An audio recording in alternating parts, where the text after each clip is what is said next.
Adding URLs in Shopify is a pretty simple thing to do, and in this video I will show you a complete guide how you can get those. For that, the process is very simple and easy. If you're new to the channel, please like the channel, subscribe to our channel, like the video, comment in the video, share the video, subscribe to our channel, hit the bell icon so you won't miss any future update. And one thing more, that I will be providing the Shopify admin panel link in the description below.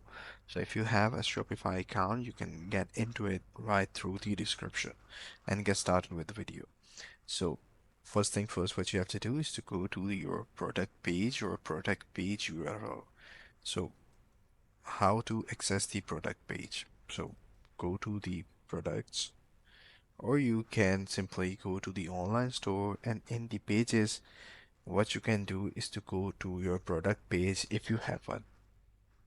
So if you have any page, what you can do is to go to the view page option, and the link will be available in the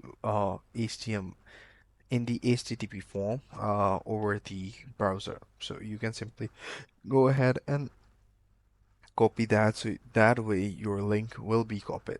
So the other thing is custom URL.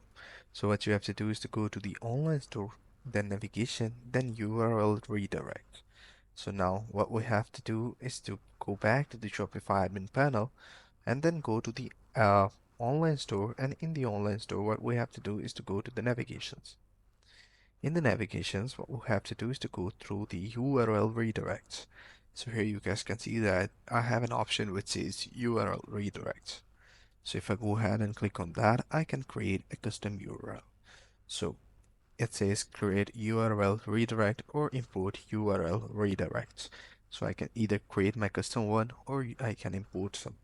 So what are dynamic URLs? You can use dynamic URLs like products, product handles, or pages handle for specific items. So that way you will be able to do it. I hope you find this video helpful.